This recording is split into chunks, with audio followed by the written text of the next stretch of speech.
नमस्कार प्रिय मित्रों, स्वागत है आप सभी का आपके अपने YouTube चैनल हिंदी ट्रिकी गुरु में।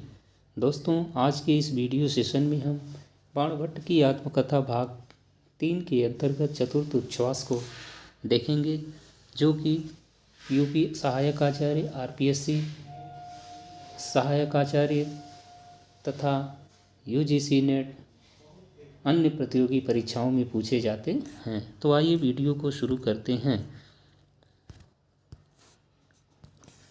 चतुर्थ उच्छ्वास। निपुणिका ने अपनी स्वामिनी को छिपा रखने के लिए जिस स्थान को चुना था, उसके दर्शन मात्र से मेरा हृदय बैठ गया।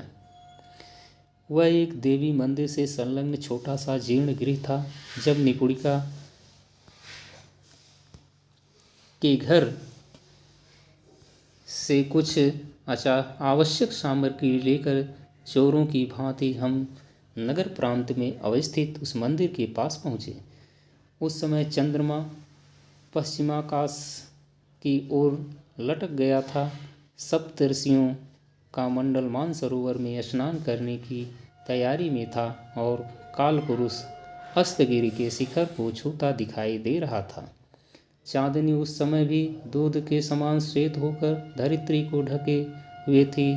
चंडी मंदिर के बाहर लोहे के मोटे छड़ों का बना हुआ एक विराट कपाट था, जिसके भीतर से चंडी की मूर्ति स्पष्ट दिखाई दे रही थी। देवी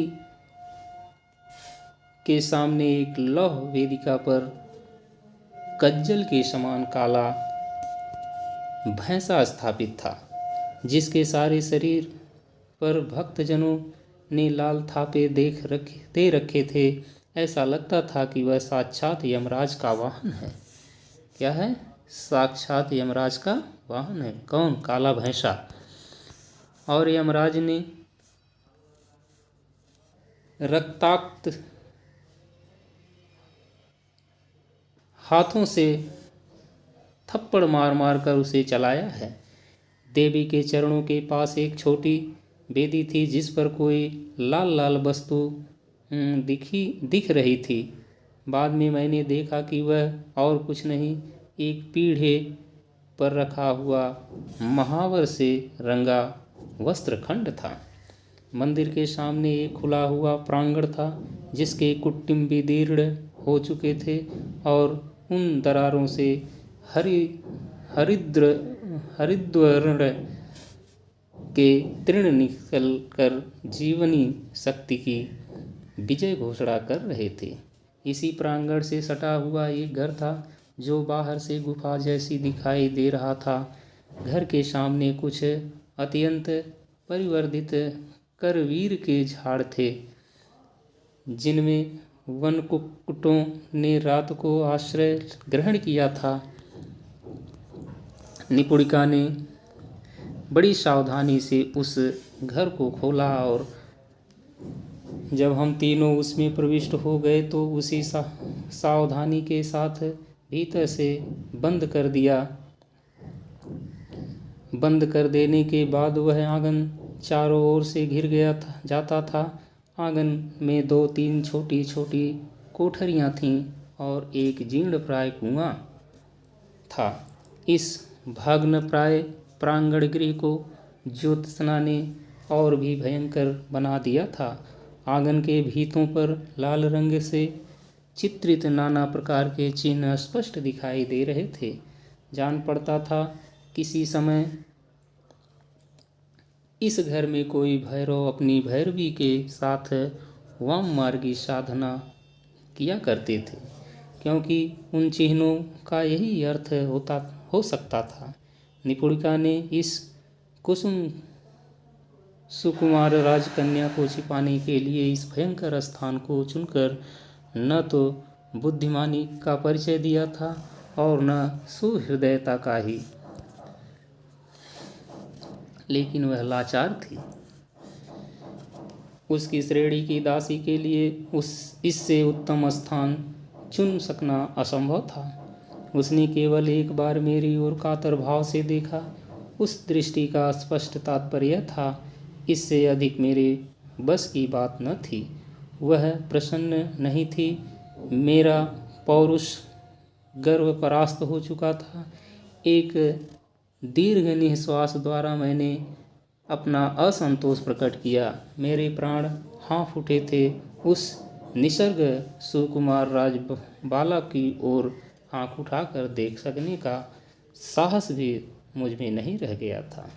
मैं जिस समय आसन्न होकर बैठ पड़ने जा रहा था, उसी समय राजबाला ने थके हुए स्वर में कहा, भद्र। कौन कहा? राजबाला ने। भद्र, विप्लव हो रहा है, करड़ी हो, सो करो। इस वाक्य ने विद्युत की त्वरा के साथ मेरे समस्त अस्तित्व को झकझोर कर जगा दिया। मेरा जड़ भाव जाता रहा। ऐसा लगा जैसे किसी अमृत संजीवनी ने मेरे भीतर नए प्राण भर दिए हैं। विनीत भाव से मैंने कहा, देवी, आज इसी स्थान पर विश्राम करें। कल मैं कोई और व्यवस्था करूँगा। मुझे इस स्थान पर आपको देखकर बड़ा कष्ट हो रहा है, पर विवश हूँ। उत्तर मिला, मुझे कोई कष्ट न होगा करड़ी। करणीय कीजिए। निपुणिका ने एक छोटी कोठरी की ओर चलने का इशारा किया। उसके वचन रुद्ध हो गए थे। शायद वह रो रही थी। वह कोठरी अपेक्षाकृत साफ और मजबूत थी। वहाँ एक कंबल पहले से ही बिछा हुआ था। हमने राजबाला को अंधेरे में वहीं विश्राम करने को कहा। राजबाला के बैठ जाने के बाद हम दोनों अन्य कार्यों में जुट गए। निपुणिका कुछ देर तक चुपचाप काम कर रही, पर उसकी प्रत्येक क्रिया से एक व्याकुल आशंका का भाव प्रकट हो रहा था। मैंने उससे पूछा कि क्या बात है।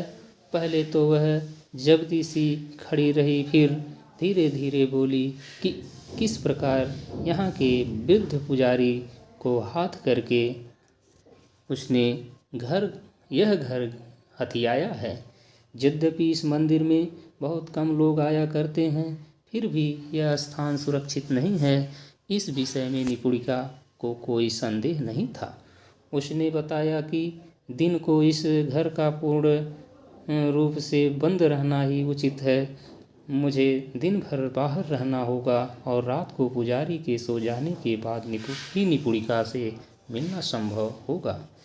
पर वस्तुतः निपुणिका ने जो बात नहीं कही, वही उसका प्रधान वक्तव्य थी। वह डरी हुई थी। पहले उसने इस स्थान पर आने के परिणामों को जितना हल्का समझा था, अब उतना हल्का नहीं समझ रही थी।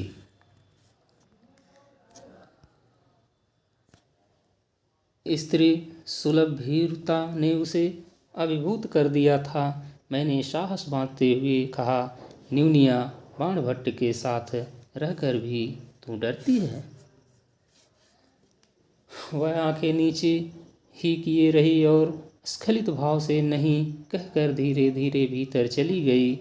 प्रभात होने में अब ज़्यादा देर नहीं थी। मैं बाहर निकल आया। निपुणिका ने भीतर से घर बंद कर दिया। देखते देखते चंद्रमा पद्य मधुर से रंगे हुए वृद्ध कलहंस की भांति आकाश गंगा के पुलिन से उदास भाव से पश्चिम जलधि के तट पर उतर आया। समस्त डिंगमंडल वृद्ध रंक मृग की रोमराजी के समान पांडुर हो गया। हाथी के रक्त से रंजित सिंह के सटाभार की भांति किम लोहित वर्ण लाक्षारस के सूत्र के समान सूर्य किरणें आकाश रूपी वनभूमि के नक्षत्र रूपी फूलों को इस प्रकार झाड़ देने लगी, मानो वे परामणि पद्म रागमणि की सलाकाओं से बनी हुई झाड़ू हो। तारिकाएं लुप्त होने लगी। दो एक जो अब भी बच रही थीं वे पश्चिमाकाश रूपी समुद्र तट पर सीपियों के उन्मुक्त मुख से बिखरे हुए मुक्ता पटल की भांति दिख रही थी। पूर्व की ओर प्रकाश आविर्भूत होने लगा। धीरे धीरे शिशिर बिंदु को दहन करता हुआ, पद्मवन को प्रकंपित करता हुआ परिश्रांत नगर रमणियों के धर्म बिंदु को विप्लव करता हुआ वन्य महिषा के फैन बिंदु से सिंचा हुआ कंपमान पल्लवों और लता समूहों को नित्य की शिक्षा देता हुआ प्रफुल्लित पद्मों का मधुर बरसात कर पुष्प सौरभ से भ्रमरों को संतुष्ट करके मंद मंद संचारी प्रभात बात बहने लगा। इस समय तक छोटे राजकुल में न जाने क्या घटा होगा। शायद सबसे अधिक आघात वृद्ध वाभ्रव्य को सहना पड़े। अब तक शायद निपुणिका का घर जला दिया गया होगा। मैंने संतोष की सांस ली, क्योंकि मैं इस विपत्ति में निपुणिका के साथ था और सौभाग्यवश इस नगर में मुझे कोई पहचानता भी नहीं। निपुणिका के घर से जब हम आवश्यक सामग्री लेने गए थे, उस समय मैंने अपना शुक्ल वेश धारण कर लिया था। इस समय मैं निरीह ब्राह्मण था। यद्यपि रात भर की क्लांति से मेरा शरीर कुछ अवसन्न हो गया था, पर इस समय आराम करने की प्रवृत्ति मेरे अंदर नहीं थी। मैं यही सोच रहा था कि किसी अच्छे स्थान पर कैसे जाया जा सकता है। पास की टूटी पुष्करणी में हाथ मुंह धोकर मैं देवी के सामने जाकर स्तुति पाठ करने लगा। अनतिपश्चात एक वृद्ध ब्राह्मण चंडी मंदिर की ओर आते दिखाई दिए। उन्होंने भक्ति पूर्वक चंडी को प्रणाम किया और परिक्रमा करके प्रांगण में खड़े हो गए। मैंने भी परिक्रमा की और प्रणाम किया।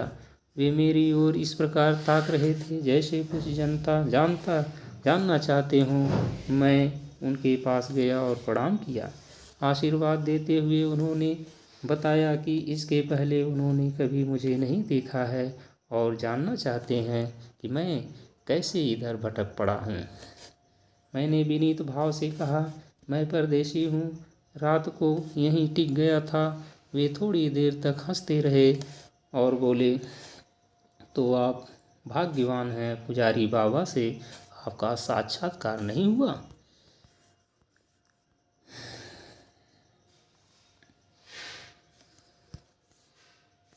मैंने नम्रतापूर्वक उत्तर दिया, पुजारी बाबा को मैं नहीं जानता। वे बोले, जानते तो यहाँ नहीं रुकते। मैंने इसका कारण पूछा। वे फिर हंसकर पुजारी बाबा का परिचय देने लगे। वृद्ध काफ़ी सरस जान पड़ते थे। उन्होंने पुजारी की वर्णना बड़े रसमयी भाव में की। बताया कि पुजारी कोई वृद्ध द्रविड़ साधु हैं। उनके काले काले शरीर में सिराएं इस प्रकार फूटी दिखाई देती हैं मानो उन्हें जला हुआ खंभा समझकर गिरगिट चढ़े हुए हों। सारा शरीर घाव के दागों से इस प्रकार भरा है मानो लक्ष्मी देवी ने शुभ लक्षणों को उस देह से काट काट कर अलग कर लिया है। वे काफ़ी शौकीन भी हैं। यद्यपि वृद्ध हैं तो भी कानों में और पुष्प लटकाना नहीं भूले थे। वे भक्त भी हैं, क्योंकि चंडी मंदिर की चौखट पर सिर ठुकराते ठुकराते उनके ललाट में अर्बुद हो गया है। वे तांत्रिक भी हैं। प्रायः ही वृद्ध तीर्थ यात्रियों पर वशीकरण चूर्ण फेंका करते हैं। वे प्रयोग कुशल भी हैं, क्योंकि एक बार गुप्त स्थानों की निधि दिखाने वाला कज्जल लगाकर एक आँख खोल चुके हैं। वे चिकित्सक भी हैं।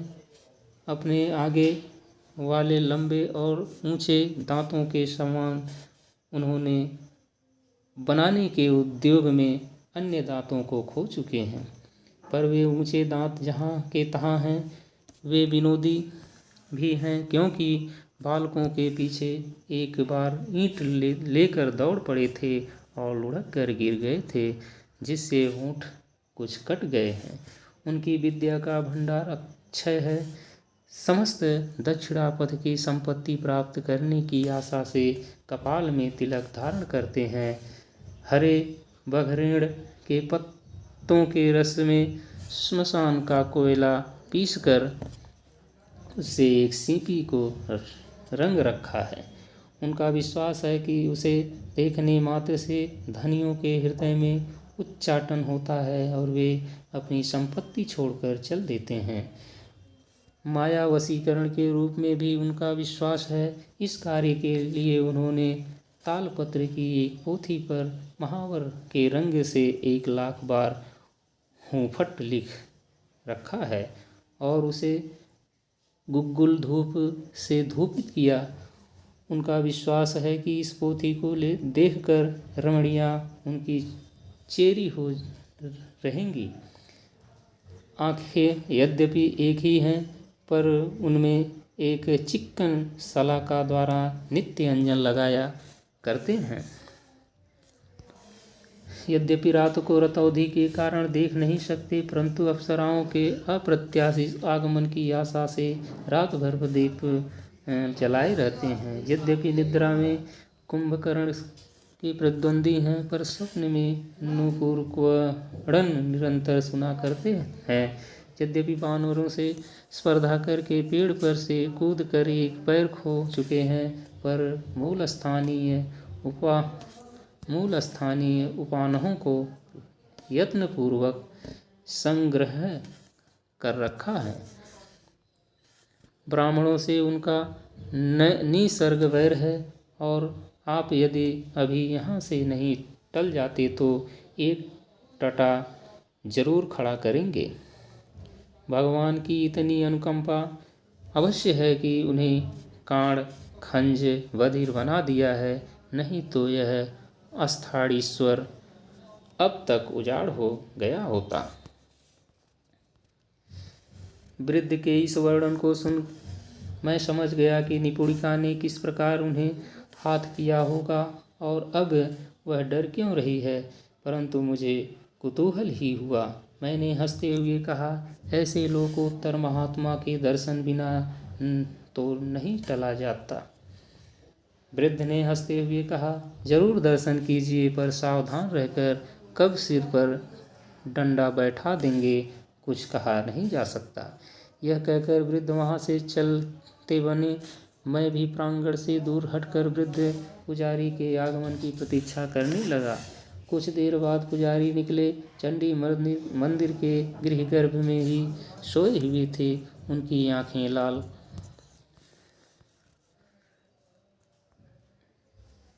थीं। वृद्ध ने उनका जैसा रूप वर्णन किया था वैसे ही थे। चंडी मंडप से निकलकर उन्होंने कुछ मंत्र पढ़े, फिर हाथ के डिब्बे से काला सा चूर्ण निकालकर उस प्रांगण गृह की ओर फेंका जिसमें हम लोगों ने आश्रय लिया था। जल्दी जल्दी वे उस घर की ओर बढ़े। दो एक बार शीघ्रता के कारण लड़खड़ा भी गए। प्रांगण गृह के द्वार पर उन्होंने चूर्ण निक्षेप किया और संभाल कर बगल से तालपत्र की पोथी निकाल उसे सामने कर लिया। फिर उन्होंने जोर जोर से द्वार पर धक्का मारा। निपुणिका सावधानी से बाहर आई और लीला कटाक्ष से एक बार वृद्ध साधु की ओर देखा। फिर तो पुजारी के ऊपर वाले अर्धा वशिष्ठ दांत बाहर निकल आए और सूखे हुए कपोलों पर अनुराग की हरितिमा दौड़ गई। बहुत दिनों के बाद उनका तंत्र सफल हुआ था। वे उस महावर लिखित तालपत्र की पोथी को बराबर सामने लिए हुए थे। यद्यपि निपुणिका ने उस पोथी की ओर विशेष ध्यान नहीं दिया, तथापि यह तो स्पष्ट ही जान पड़ता था कि वे इस विजय को उस पोथी का ही सुपरिणाम समझ रहे थे। शायद उन्हें यह आशंका थी कि पोथी सामने से हटा लेने पर वशीकरण का प्रभाव जाता रहेगा।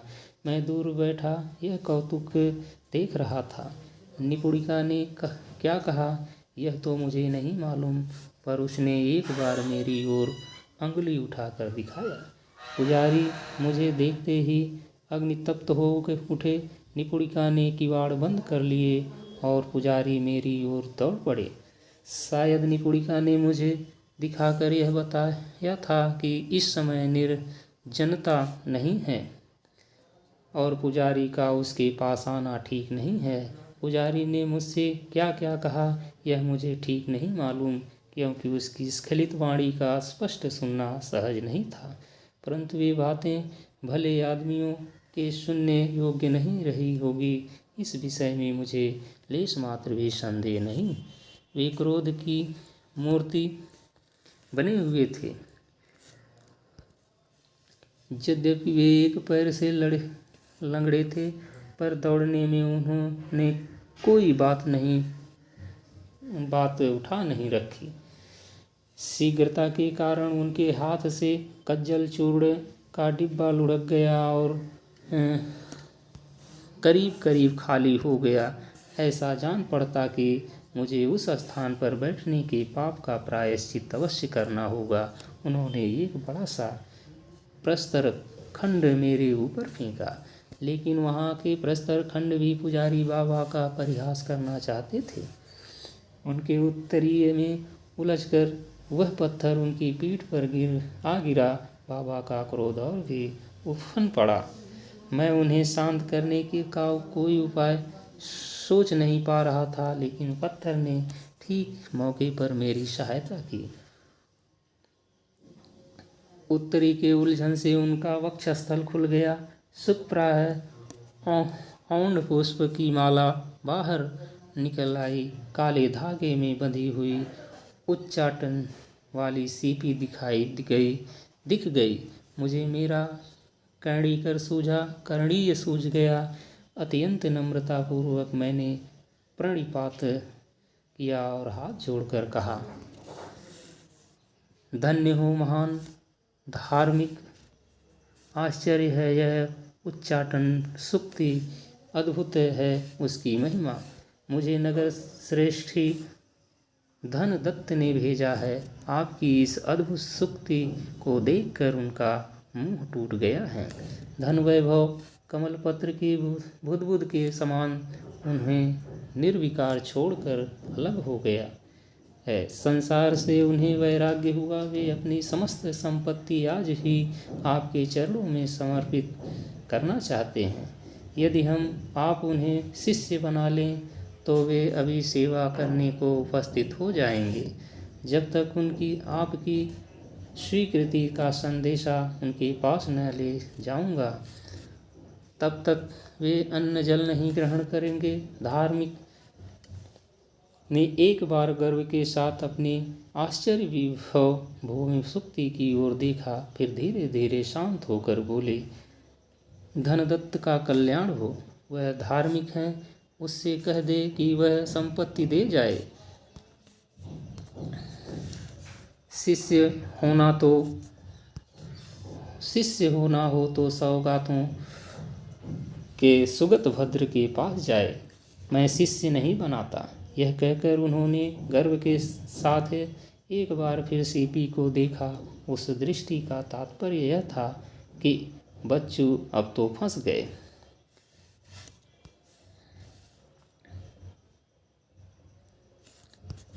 हैं, जाएंगे कहाँ? मुझे एक नई सूचना मिली। मैंने हाथ जोड़कर विनीत भाव से पूछा। वे अपनी संपत्ति और किसी को नहीं देना चाहते। वे आपके चरणों में ही सब कुछ रख देने का संकल्प रखते हैं। आपकी अनुमति से वे सौगात के शिष्य भी बन सकते हैं। अनुज्ञा दें, उन्हें इसी प्रकार का संदेशा दे आऊं। पुजारी ने कहा, हाँ जा, अभी जा। कल मैं कुछ नहीं लेता। मैं आज ही यहाँ से कान्यकुब्ज की ओर चला जाऊँगा। अस्थाणीश्वर के नागरिक असभ्य हैं, भाग्यहीन हैं, कुत्सित हैं। मैं उन पर थूकता हूँ और सचमुच ही धार्मिक ने थूक दिया। फिर बोले, परिहास करना हो तो वे इधर आएंगे। मैं पूर्णिमा के दिन उनकी अभद्रता सह नहीं सकता। मुझे इस बात का रहस्य बाद में मालूम हुआ। बात यह थी कि फाल्गुनी पूर्णिमा को कई बार नागरिकों ने वृद्ध वेश्याओं से पुजारी बाबा का विवाह करा दिया था। इधर के लोग ऐसे परिहास में अधिक प्रगल्भ हैं। अब तक पुजारी बाबा को इस परिहास का ज्ञान हो गया था। वे आज ही ईश्वर त्याग करने वाले थे। उनकी इच्छा शायद निपुणिका को साथ ले जाने की थी। मैंने उत्तम अवसर देखकर कहा, तो क्यों न परम धार्मिक श्रीमान श्रेष्ठी धनदत्त के महल की ओर चलें। नगर के प्रांत देश में जो ऊंचा महल है वहीं उनका निवास स्थान है। पुजारी बाबा आज अपनी सफलता के मद में बेहोश थे। बोले, नहीं जाता मैं किसी के महल की ओर। धनदत्त को पड़ेगी तो 100 बार यहाँ आएगा। तू जा यहाँ से, सौगातों के सुगत भद्र के पास जा। वह घर घर भीख मांगता फिरता है। मैं चंडी के मंदिर को छोड़कर कहीं नहीं जाता। मैंने कहा, साधु, परम धार्मिक साधु, तपस्या इसे कहते हैं, भक्ति इसका नाम है। भला वह सुगत भद्र कहाँ रहता है? पुजारी ने अनति दूर स्थित एक विहार की ओर उपेक्षा पूर्वक उंगली उठाई। बोले, वहाँ। फिर मेरी ओर देखे बिना ही चंडी मंडप की ओर चले गए। मैं क्षण भर वहीं खड़ा रहा और सोचता रहा कि एक बार उधर का रंग भी क्यों न देखा आऊं। वस्तुतः मैं भूल कर ही गया था कि मुझे धनदत्त के पास पुजारी बाबा की अनुज्ञा ढोल ले जाने का काम करना है। पुजारी ने एक बार मेरी ओर देखा, फिर तेजी से आकर बोले, जा जल्दी यहाँ से, मार डालेगा बेचारे धनदत्त को। तू पाप भृत्य है। वह अन्न जल छोड़ बैठा है, तू यहाँ खड़ा है। सचमुच ही तो मैं कैसे को भृत्य है। मैं हाथ जोड़कर बोला, हे परम धार्मिक धनदत्त के महल तक आपका जाना आवश्यक है। वहाँ से वह आपके साथ गंगा तट तक जाएंगे और गोधूली के शुभ मुहूर्त में गंगा जल से वह संकल्प करके अपनी समस्त संपत्ति श्री चरणों को सौंप देंगे। आप जब तक अनुज्ञा नहीं देते तब तक मैं यहाँ से नहीं टल सकता। पुजारी नर्म हुए, बोले, तू बड़ा हठी है। भक्त जो न करा ले मैं चलता हूँ, मगर तुझे साथ नहीं ले जा सकता। तू यहाँ से भाग जा। शायद धार्मिक की यह संदेह था कि मैं कुछ हिस्सा लेना चाहता हूँ। मैंने हाथ जोड़कर कहा, सो कैसे होगा? आपने श्रेष्ठी धनदत्त का महल देखा है क्या? मैंने तो कल्पना से श्रेष्ठी धनदत्त का सर्जन किया था और प्रांत भाग में कोई महल भी उसी शक्ति से खड़ा कर लिया था। पर कैसा आश्चर्य है, धार्मिक ने वह महल देख रखा था। बोले, हाँ देखा है, वही न जिसके सामने विशाल अश्वत्थ वृक्ष है। मैंने कहा, धन्य हो महाराज। ठीक है, उसी अश्वत्थ वाले महल में श्रेष्ठी का निवास है। परंतु आप यदि महल में न जाना चाहें तो अवश्य अश्वत्थ वृक्ष के नीचे प्रतीक्षा करें। श्रेष्ठी को मैं संदेशा देने जा रहा हूँ। धार्मिक ने उपेक्षा पूर्वक कहा, जा, मैं अश्वत्थ वृक्ष के नीचे प्रतीक्षा करता रहूँगा। मैंने सिर झुकाकर प्रणाम किया और एक ओर चला गया।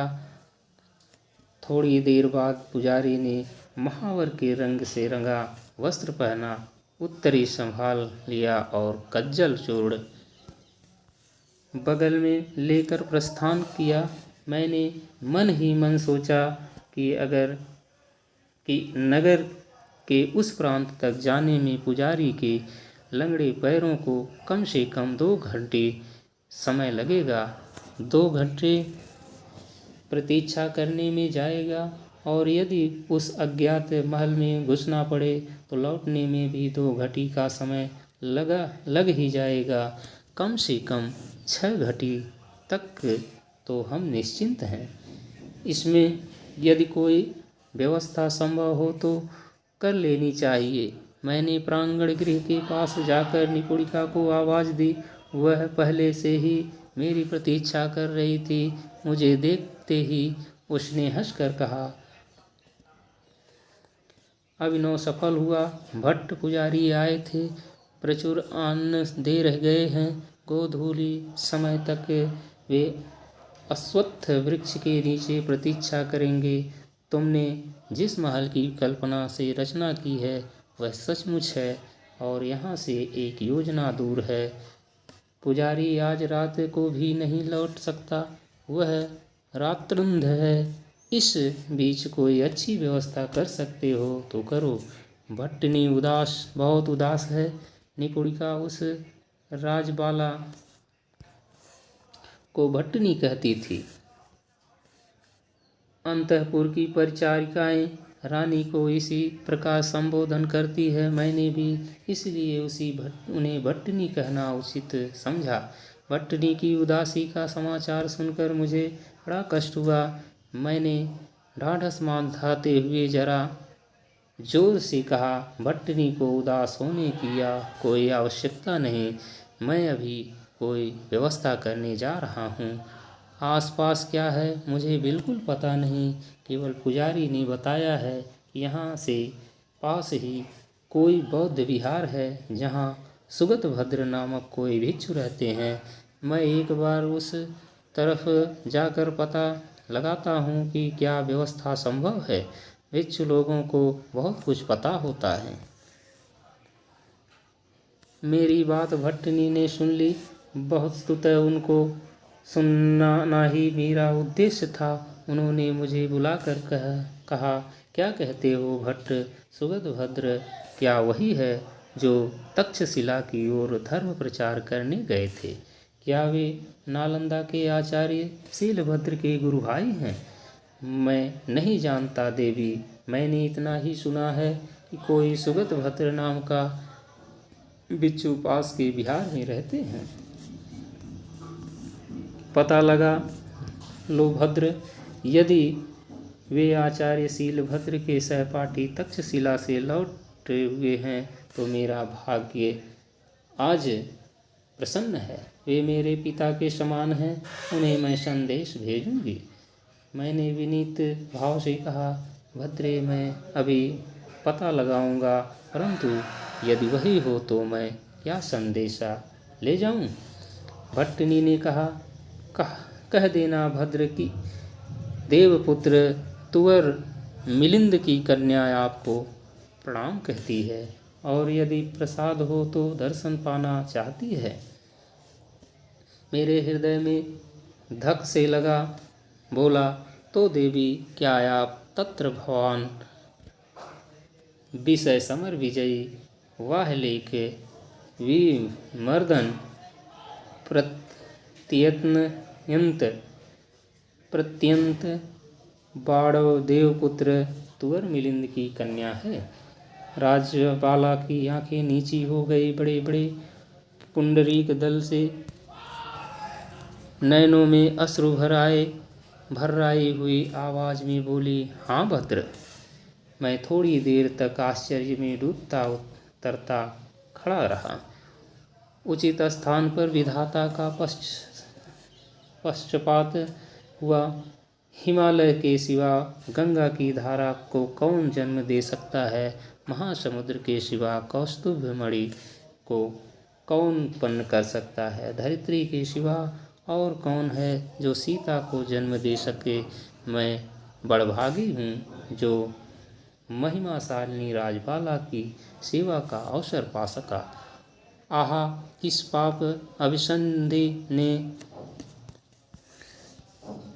इस कुसुम कलिका को तोड़ दिया है। किस दुर्वह भोग विलिप्सा ने इस पवित्र शरीर को कलुषित करने का संकल्प किया था। किस दुर्निवार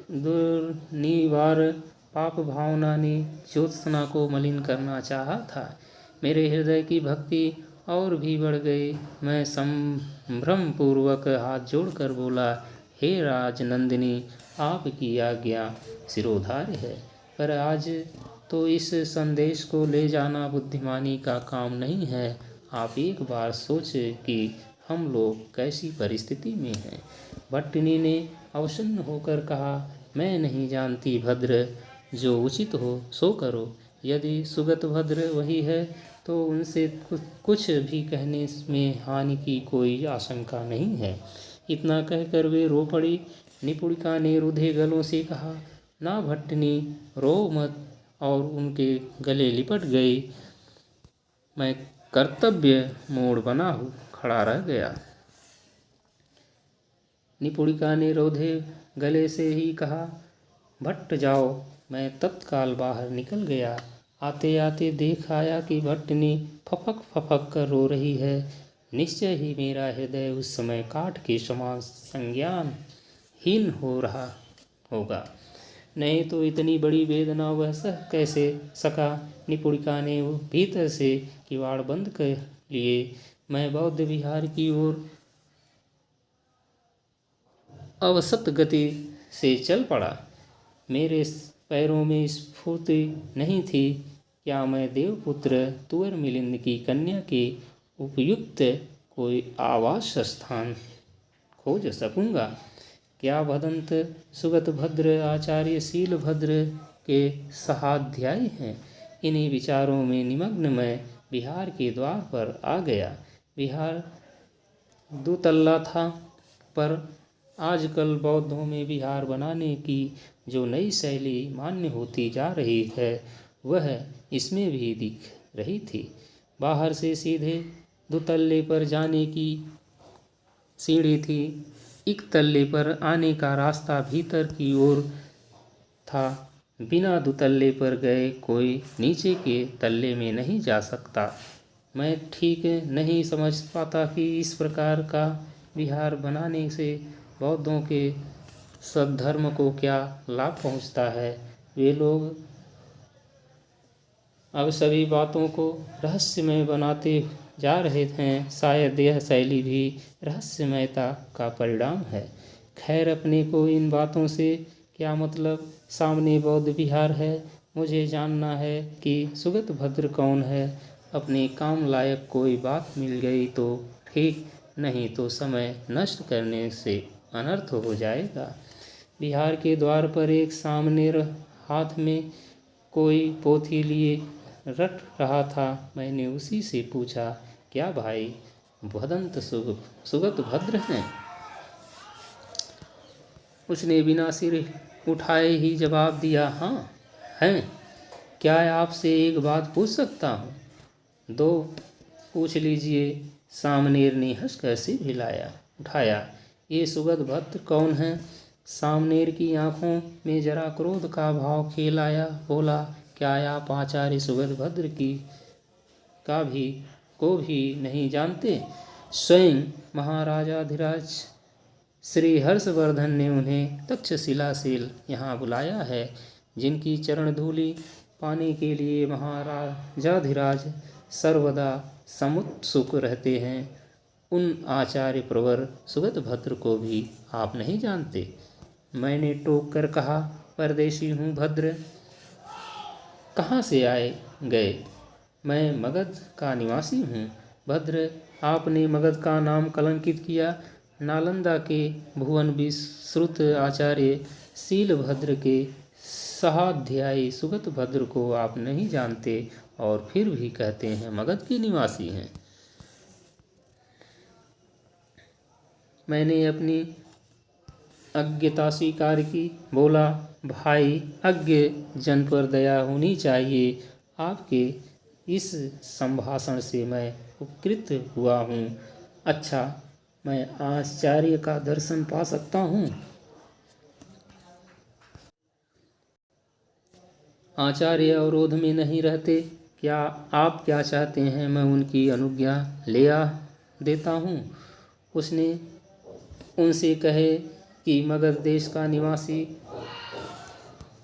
दक्ष भट्ट, जो लोक में बाण भट्ट नाम से प्रसिद्ध है, आचार्य का दर्शन करना चाहता है। उसे कुछ निवेदन करना है। आप क्या शास्त्रार्थ विचार के लिए आए हैं? मैं आचार्य से कुछ आवश्यक निवेदन करना चाहता हूँ। मैं पूछ आता हूँ, आप यहीं रुकिए। थोड़ी देर में सामने लौटा। उसके स्वर में इस बार मेरे प्रति थोड़ा आदर भाव था। उसने आते ही पूछा, क्या आप मगध के महापंडित स्वर्गीय जयंत भट्ट के कनिष्ठ पौत्र हैं? आचार्य पाद ने अपना नाम सुनकर यह पूछने का आदेश दिया। मैं चौंका तो आचार्य पाद मुझे जानते हैं। मेरे समस्त कलुष जीवन का परिचय उन्हें मिल चुका है। क्षण भर में मेरा सिर घूम गया। अपने को बलपूर्वक संभाल कर मैंने कहा, हाँ, मैं महापंडित जयंत भट्ट का ही अभागा पौत्र हूँ। मेरे उत्तर की प्रतीक्षा किए बिना ही सामनेर चला गया और शीघ्र ही लौटकर बोला, आचार्य पाद ने इसी समय आपको दर्शन देने का प्रसाद किया है। आप परम सौभाग्यशाली हैं। आइए।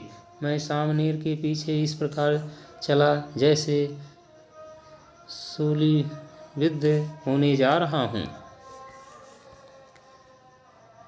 दुतल्ले पर उठकर हम नीचे की ओर आए और फिर एक पतले अलिंद मार्ग से होते हुए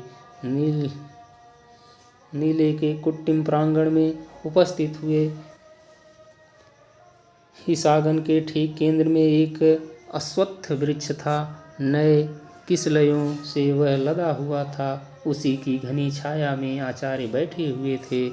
उसके पास एक शिष्य वर्तमान थे। मैं जब वहां पहुंचा उस समय आचार्य किसी शिष्य को कुछ समझा रहे थे। उन्होंने मेरा आना लक्ष्य नहीं किया। यह अच्छा ही हुआ, क्योंकि मैंने इस बीच अपने को संभाल लिया।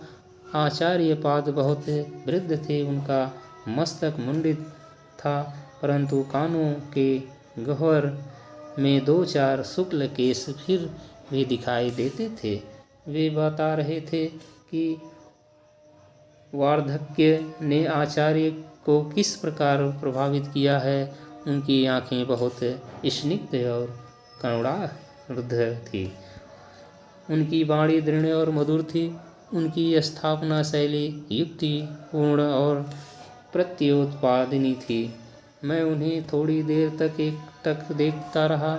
तपस्या भी कैसी महिमाशालिनी होती है, क्योंकि इसी तपस्या ने उसकी आकृति को तप्त कांचन के समान निर्मल बनाया है। उस कांति से एक अद्भुत शांति टपक रही थी। थोड़ी देर बाद आचार्य ने मेरी ओर देखा, जैसे हर जटा से सहस्रवाद्य होकर पड़ी निर्मल मंदाकिनी धारा अवशेष तापदग्ध धरित्री को शीतल करने लग चली हो। उसी प्रकार उनकी आंखों में से एक अपार करुणा स्रोतस्विनी बह गई।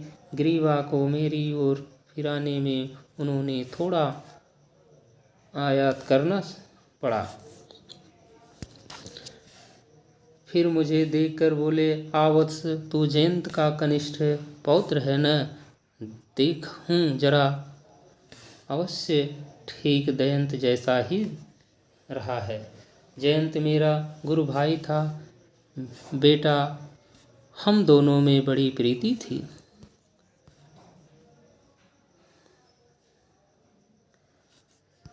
वह अंत तक मुझे अपना भाई ही मानता रहा। मैं जब से तक्षशिला की ओर चला गया तब से वह दोस्त की उस दोस्त की ओर देखी नहीं हुई। हम दोनों की देखा देखी नहीं हुई। 40 वर्ष बाद जब उधर से लौटकर नालंदा गया तो सबसे पहले जयंत के बारे में खोज पूछ की। मुझे उस समय मालूम हुआ कि वह इस लोक को छोड़ गया। उसी समय मैंने सुना था कि तू घर द्वार छोड़कर कहाँ कहाँ भटकता फिरता है। बहुत अच्छा हुआ बस तू मुझे मिल गया, क्योंकि बेटा अभी घर जाने की रुचि नहीं है। वृद्ध आचार्य की आंखें भर आई। मैंने अपने को कुछ प्रीत, कुछ ग्लान, कुछ आश्वस्त और कुछ गौरवान्वित अनुभव करता रहा। वृद्ध ने जैसे मुझे स्नेह रस में डुबो दिया। मैं कुछ कातर भाव से ही बोला, देश जाने की रुचि तो है आर्य, पर एक विशेष कार्य में उलझ गया हूँ। आर्यपाद से मिल अपने पितामह का संबंध जानकर आनंदित हुआ हूँ, परंतु इस समय जिस जंजाल में फंस गया हूँ वह महान होने पर भी मेरे वंश गौरव के अनुकूल नहीं है। और आर्य, ऐसे ही विषय में आपकी सहायता प्रार्थना करने आया हूँ जो आपको केवल कष्ट ही देगा। मैं अभागा हूँ, पर जिस कार्य के विषय में आपकी सहायता मांगने आया हूँ उसे आप अन्यथा न समझें। आचार्य की आंखें विकच पुंडरी के समान खिल गई। बोले, बता न बेटा, क्या कार्य है? क्षण भर इधर उधर देखकर मैंने निवेदन किया, उस बात को कहने के लिए मैं निर्जन प्रदेश चाहता हूँ।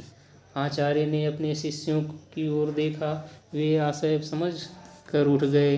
केवल एक शिष्य थोड़ी देर तक रुका रहा, शायद उसका पाठ समाप्त होना बाकी था। फिर आचार्य ने मेरी ओर देखकर कहा, क्षण भर रुको वत्स, इस आयुष्मान की एक शंका बीच में रुकी है। और फिर उस शिष्य की ओर देखकर बोले, हाँ आयुष्मान, तू पूछ रहा था कि आर्य संगत ने शून्यता शब्द को ही इतना महत्व क्यों दिया। जो वस्तु है भी नहीं, नहीं भी है, और नहीं, दोनों भी नहीं, और इन दोनों का अभाव भी नहीं, तो शून्यता क्यों कहा? यही उत्तर प्रश्न है न? यही तेरा प्रश्न है न? हाँ आर्य। तो आयुष्मान, तू कोई उचित शब्द चुन सकता है। शंका की कोई बात नहीं, बोल कोई शब्द। हाँ आर्य, निरालंब या परम तत्व जैसे शब्दों के कहने में क्या दोष होता है? साधु आयुष्मान, आज सौगत पंडितों का एक संप्रदाय निरालंब शब्द को बहुत महत्व देने लगा है, पर इन निषेधात्मक शब्द से तुम उस वस्तु का बोध करा सकता है जो नहीं भी नहीं है। नहीं यार, और परम तत्व कहने से तत्व वस्तु की सत्ता तो माननी पड़ेगी, फिर उसे है भी नहीं कह सकता। नहीं यार साधु आयुष्मान, तो तेरे दोनों शब्द निरर्थक हुए न? ऐसा ही दिखता है आर्य। साधु वस्तु स्थिति यह आयुष्मान की शून्यता या निरालंब या निर्माण एक अनुभवगम्य वस्तु है। भाषा की कमजोरी है कि वह उस पदार्थ को कह नहीं सकती। यह तो केवल प्रज्ञप्ति के लिए एक काम चलाऊं शब्द व्यवहार किया गया है, तो उसके शब्दार्थ पर मत जा, मनन कर। यह रहस्य केवल पुस्तक पढ़ने से तुम इससे नहीं समझ पाएगा। नहीं आयुष्मान, तो आचार्य ने जो ग्रंथ लिखे हैं वे निरर्थक हैं यार? नहीं आयुष्मान, आर्यों ने ज्ञान का दीपक जलाया है। दीपक क्या है, इसकी ओर अगर ध्यान देना है तो उसके प्रकाश उद्भासित वस्तुओं को नहीं देख सकेगा।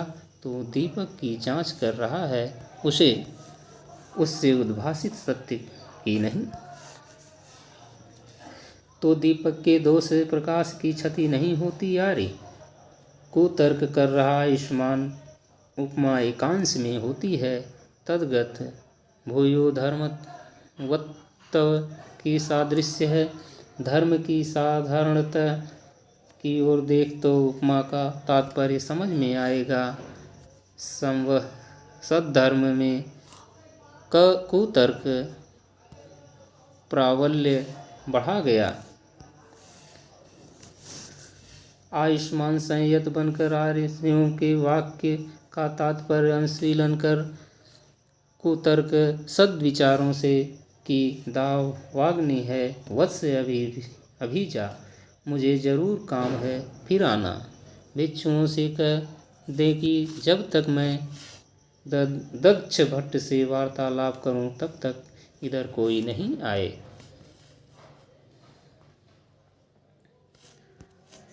आदेश पाकर शिष्य वहां से उठ गया और आचार्य ने मेरी ओर जिज्ञासा के साथ देखा। मैं मुग्ध भाव से आचार्य की प्रेम पूर्ण अध्यापन शैली को देख रहा था। थोड़ी देर तक भूल ही गया था कि मैं किस काम से आया हूँ।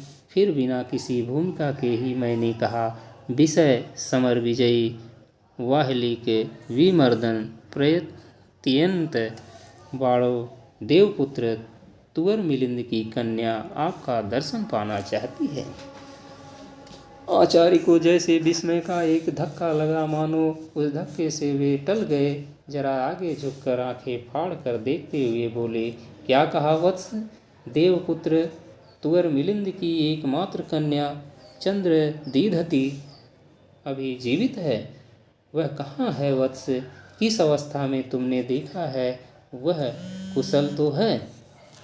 मैंने सुना था प्रत्यंत दास्याओं ने उसे हरण किया है। तुमने ठीक देखा है वत्स, वह सुकुमारिता की मूर्ति है, पवित्रता की उत्स है, शोभा की खानी है, शुचिता की आश्रय भूमि है, मूर्तिमती भक्ति है, कांतिमती करुणा है। आहा, वह तुवर मिलिंद की नयन तारा अभी जीवित है। बताओ वत्स, मैं उसे देखने को व्याकुल हूँ। मैंने उसका नाम पहली बार सुना। मैं हाथ जोड़कर बोला, पास ही है आर्य, पर आप सारी कथा सुन लें, फिर जैसा उचित समझें करें। यह कहकर मैं कल रात से लेकर इस समय तक की सारी कथा कह गया। आचार्य देव के सहज शांत कोमल मुखमंडल पर जरा सी बंकिम रेखा उग आई। वे थोड़ी देर तक मेरा मुंह ताकते रहे, फिर बोले, साधुवत्स, तू जयंत का उपयुक्त पौत्र है। फिर भी जरा भ्रू कुंचित करके बोले,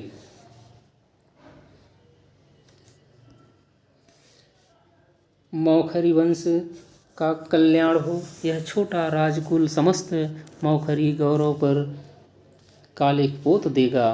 शांत पापम शांतम पापम। मैं आचार्य पाद के मुख की ओर देखता रहा। उस पर कितने ही भाव आए और गए। मन ही मन वे किसी से बातें कर रहे थे। बोले कुछ नहीं। थोड़ी देर तक हम दोनों चुप बैठे रहे। फिर उन्होंने एक शिष्य को बुलाकर कहा, शीघ्र ही कुमार कृष्णवर्धन के पास चले जाओ। कहना कि आचार्य देव अत्यंत प्रयोजनीय कार्य से यथाशीघ्र मिलना चाहते हैं। शिष्य के चले जाने के बाद उन्होंने मेरी ओर देखकर कहा, राजदंड कठिन होता है वत्स, तूने साहस का काम किया है। मैं तुझसे प्रसन्न हूँ, परंतु अंतःपुर में रात को प्रवेश करना धर्मतः निषिद्ध है। यहाँ रहने पर तुझे राजकोप का भाजन होना पड़ेगा। शीघ्र ही तू चंद्र दीधीति और निपुणिका को लेकर मगध की ओर चला जा। मैं व्यवस्था किए देता हूँ। जा चंद्र दीधीति को मेरी ओर से आशीर्वाद कर। मैं उसके निरापद प्रस्थान की आयोजना कर रहा हूँ। जब तक कोई व्यवस्था नहीं हो जाती तब तक उसके देखने की व्याकुलता को मैं दबा रहा हूँ। तू जाकर उसे आश्वस्त कर, मेरी ओर से उसे विश्वास दिला दे कि यहाँ कोई भी उसका बिगाड़ नहीं सकेगा। जा जल्दी कर, पुजारी से सावधान रहना, वह मूर्ख और नीच है। मैं भक्तिपूर्वक प्रणाम किया और तेजी से चंडी मंडप की ओर बढ़ा। तो दोस्तों, इस तरह हमने आज बाणभट्ट की आत्मकथा उपन्यास के चतुर्थ उच्छ्वास को देखा है। धन्यवाद।